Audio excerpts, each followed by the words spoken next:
আসসালামু আলাইকুম বন্ধুরা, কেমন আছেন? আশা করছি আল্লাহ তাআলার রহমতে আপনারা সবাই ভালো আছেন। এসএম অন দ্য ইউরোপ চ্যানেলে আপনাদেরকে স্বাগতম।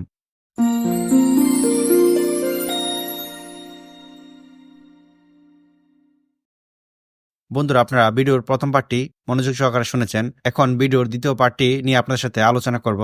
আশা করছি এটি আপনারা খুব মনোযোগ সহকারে শুনবেন। চলুন শুনে আসি ভিডিওর দ্বিতীয় পার্টটিতে কি বলা হয়েছে।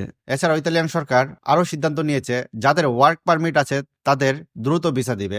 এখন আমরা আসি, যাদের ওয়ার্ক পারমিট আছে তাদের দ্রুত ভিসা কেন দিবে? আমরা সবাই মোটামুটি জানি, যারা ভিসা পেয়েছে তাদের প্রত্যেকেরই ওয়ার্ক পারমিট রয়েছে। হয়তো কেউ কোনো না কোনো এক ক্যাটাগরিতে ওয়ার্ক পারমিট পেয়েছে, তাহলে তাদেরকে কেন ভিসা দিবে না? আলাদাভাবে বলা হয়েছে যাদের ওয়ার্ক পারমিট আছে তাদের দ্রুত ভিসা দিবে।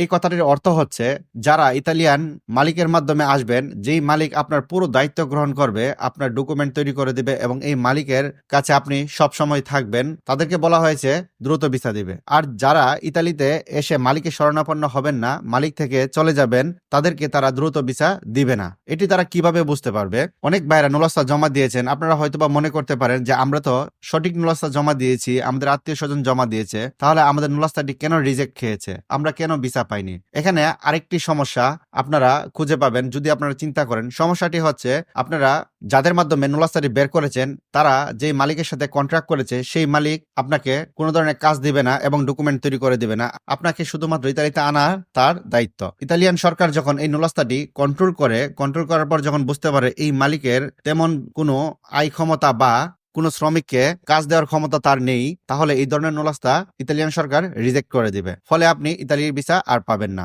তাহলে আপনারা বুঝতে পেরেছেন কাদের নুলাস্তাগুলো সঠিক থাকার পরেও ইতালিয়ান সরকার রিজেক্ট করে দিবে এবং ভিসা দিবে না, আর কাদের নুলাস্তাগুলো সঠিক থাকার পরও তাদেরকে ভিসা দিবে। আপনারা জানেন বাংলাদেশের দূতাবাস, যেটি ইতালির রোম শহরে রয়েছে, তারা ইতালির interior ministry of labour of social diplomatic adviser তাদের সাথে একটি আলোচনা করেছে যে তাদের এই সমস্যাগুলো কিভাবে সমাধান করা যায়।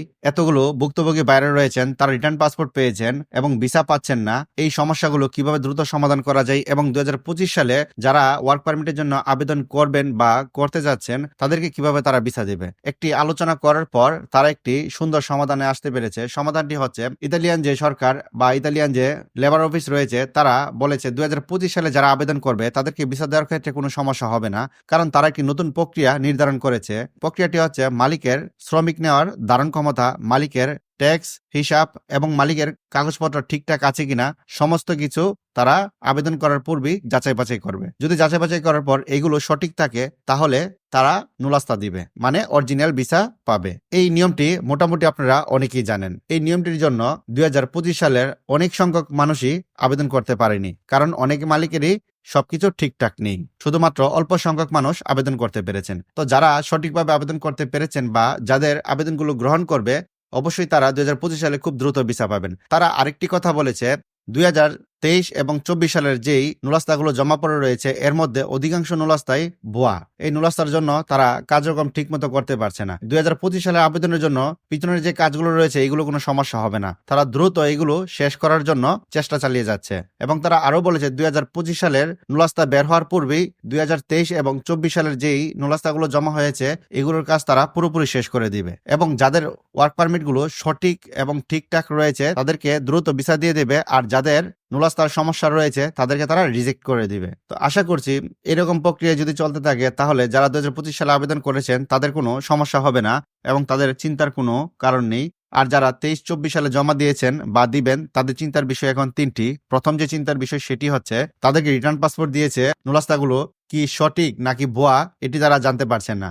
আর দ্বিতীয় বিষয়টি সেটি হচ্ছে, অনেকের নুলাস্তা সঠিক কিন্তু মালিকের কোনো দায় দায়িত্ব নেই, তাদেরও চিন্তার বিষয় যে তাদের নুলাস্তাটি রিজেক্ট হয়ে যাবে নাকি তারা ভিসা পাবে। আর তৃতীয় যে বিষয়টি সেটি হচ্ছে, অনেক ভাইরা অ্যাপয়েন্টমেন্ট পেয়েছিলেন কিন্তু অ্যাপয়েন্টমেন্ট ডেট স্থগিত হওয়ার কারণে তারা এখন নুলাস্তা জমা দিতে পারেননি। তারা সারাক্ষণ ভেবে দিন পার করছেন যে তাদের অবস্থা কি হবে, তারা কি নুলাস্তা জমা দিতে পারবে, তারা কি আদৌ ভিসা পাবে নাকি পাবে না। এই তিনটি বিষয় নিয়ে ভুক্তভোগী ভাইয়েরা দিন রাত দুশ্চিন্তায় সময় পার করছেন। আপনারা আশা রাখেন 2024 সালের ডিসেম্বর মাসে এবং জানুয়ারি ফেব্রুয়ারি এর ভিতরে আপনাদের সকল সমস্যা সমাধান হয়ে যাবে। যারা রিটার্ন পাসপোর্ট নিয়েছিলেন তাদেরও একটি সমাধান আসবে, আর যারা নুলাস্তা জমা দিয়েছেন তাদেরও একটি সমাধান আসবে। হয়তোবা রিজেক্ট অথবা ভিসা পাবেন এমন একটি সমাধান আসবে। আর যারা অ্যাপয়েন্টমেন্টের জন্য নুলাস্তা জমা দিতে পারেননি তাদেরও এই সময়ের মধ্যে একটি সমাধান আসবে, তারাও খুব দ্রুত সময়ের মধ্যে আপনাদের নুলাস্তাটি জমা দিতে পারবেন। আর যারা এখনো অ্যাপয়েন্টমেন্ট ডেট পাননি বা জমা দিতে পারেননি তারা কেউ দুশ্চিন্তা করবেন না, কারণ আপনারা ইমেল করেছিলেন আপনাদের নুলাস্তার যে প্রোটোকল নাম্বারটি সেটি দিয়ে, সেই ইমেলটি তাদের কাছে রয়েছে। সেই প্রোটোকল নাম্বারটি দিয়ে ইতালি ইমিগ্রেশন অফিসের মাধ্যমে আপনাদের নুলাস্তাটি যাচাই বাছাই করবে। যাচাই বাছাই করার পর যখন দেখবে আপনাদের নুলাস্তাটি সঠিক রয়েছে, তাহলে দ্রুত সময়ের মধ্যে আপনাদেরকে ডাকা হবে এবং আপনাদের ভিসা দেওয়ার কার্যক্রমটি খুব দ্রুত চালিয়ে নেবে। আশা করছি আমার কথাগুলো আপনারা ভালোভাবে বুঝতে পেরেছেন। সবাই ভালো থাকবেন, সুস্থ থাকবেন। আসসালামু আলাইকুম।